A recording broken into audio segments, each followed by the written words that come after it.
Let's talk about Obamacare, the health care law. That's kind of gotten a lot of attention here lately. Yes. With the contraception controversy. And in your previous Senate campaign, you spoke out against Obamacare.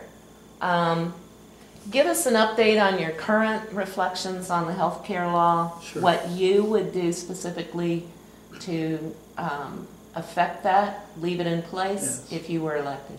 Yeah, and again, this was a big issue when I ran for the U.S. Senate, and I talked to different people. What I tried to do was go out and get a broad range for people that were without health care, people with these pre-existing conditions, whether they could get health care, talk with doctors and others. And first of all, there's two problems you have. One is people who can't get health care, and then there's also the cost of health care. Mm-hmm. Obamacare was passed under the auspices that they were going to reduce the cost. And that's contrary. That's not happening at all. In fact, it's raising the cost tremendously.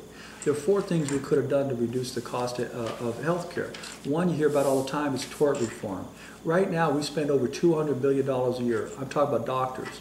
They authorize medical procedures that cost over $200 billion a year because they're afraid they're going to get a lawsuit if they don't do that for malpractice. And because of that, that raises the cost of our health care. Second thing is, we don't have enough competition for health insurance here in the state of Nevada, or quite frankly across the country. But primarily here, with the merger that happened with United Health Care, and anyways, there's only two major companies, so you don't have the competition to drive down the prices. Why don't we allow people to purchase health insurance across state lines like we do with life insurance and car insurance? More competition. I always wondered about that. I never could figure out why we don't. Yeah. The third thing is another simple concept. I mean, there's really simple concepts when you look at these things.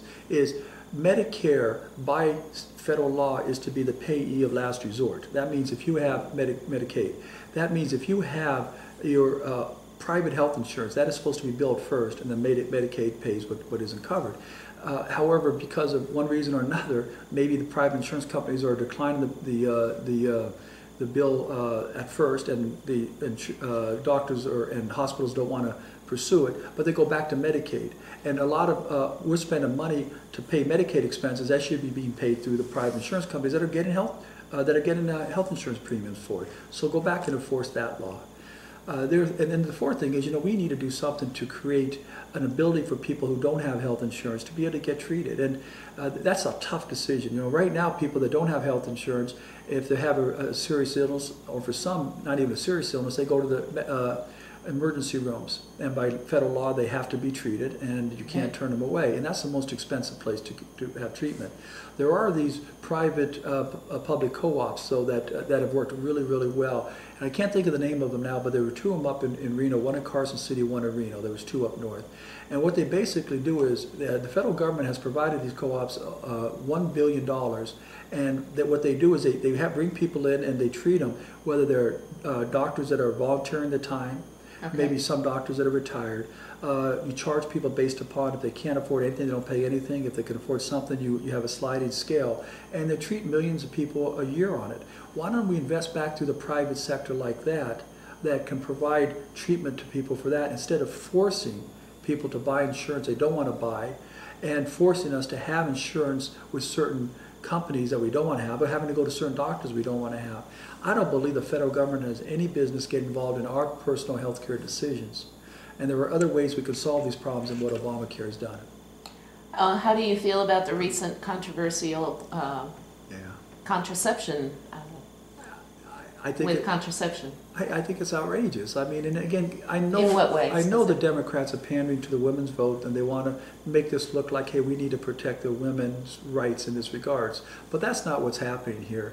What this regulation is requiring is a Catholic institution to provide contraceptives to people who work in their businesses, whether it's the church or the hospitals, whatever else, even though that's contrary to their religious beliefs. I mean, it's outrageous. How can you force a religious institution to do that? And they're talking about how this kind of compromise that Obama did doesn't solve any problems. I mean, one of them is that a lot of these Catholic hospitals and other Catholic they are self-insured. So when you're forcing on an insurance company, a lot of the Catholic institutions are self-insured, so they're having to pay for it anyways. You know, get out of trying to determine and regulate how religious organizations are supposed to handle their religious functions. So do you think that is more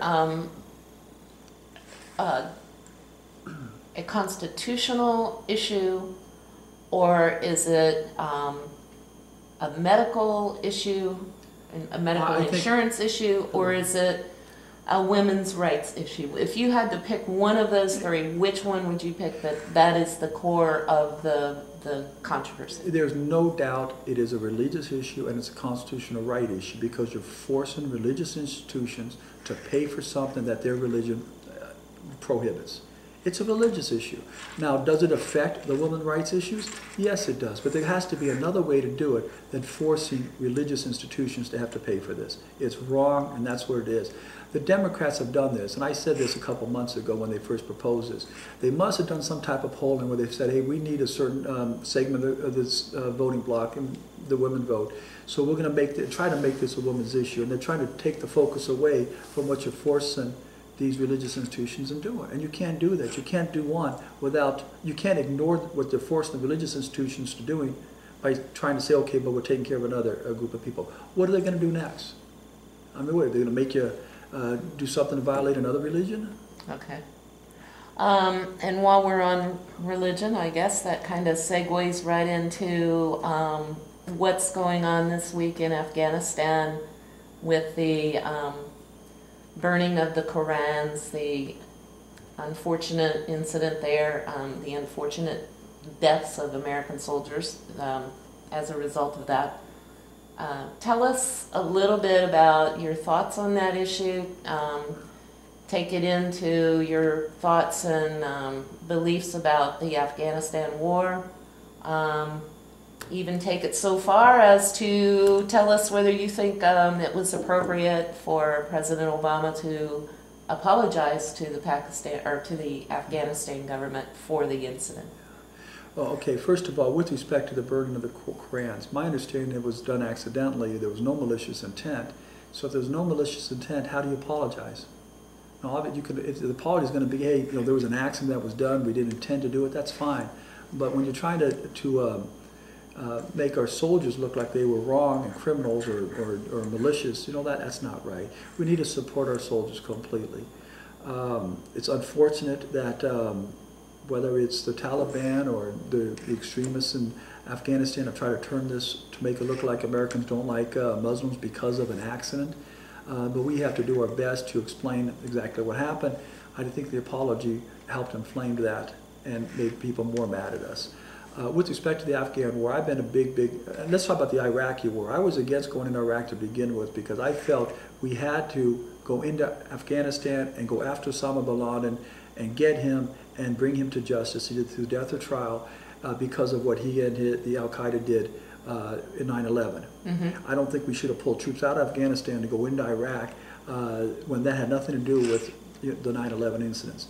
I said when I ran for the U.S. Senate, we had an obligation and a duty to our country to go and get Osama bin Laden. But once we did, we had an obligation to get out of that country and not try to nation build. Well, Osama bin Laden has been killed. We should be out of that country. We should not be trying to nation build. It's never happened in Afghanistan, even if you believe in that policy, and we should be pulling those troops out immediately. Okay. What would you do with them when they come back home? You know, there is a difficult situation when they come back. Unemployment is still high. It's even higher for veterans. Yeah. We have quite a large veteran population here in Mesquite. Yeah. I'm interested to hear what you would do with all the returning soldiers. I don't think there's any facet of our community that our government should take care of more than our soldiers who put their lives on the line and many times come back impaired than taking care of them. We have an obligation as a country to provide our military the best equipment, training, and defenses to protect themselves and execute their orders while they're on battle in battle. But when they come home, we have just as much as a responsibility to provide for them, to be able to get them back acclimated into our society. After World War II, you had the GI Bill, you had people go back to college, and look at the kind of economic expansion we had there.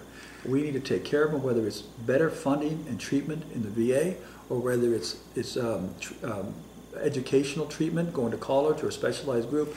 But we need to, if you're talking about putting money into an area that the federal government should put money into, it's with our veterans. Okay. How would you pay for that?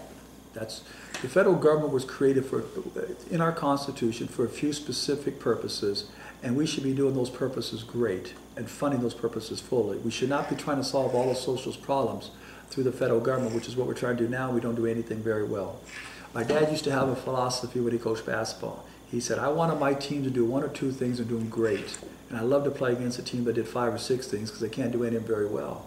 Well, the most important thing that our federal government was created for was protecting our national sovereignty and our borders, and that's our soldiers. That should be top priority.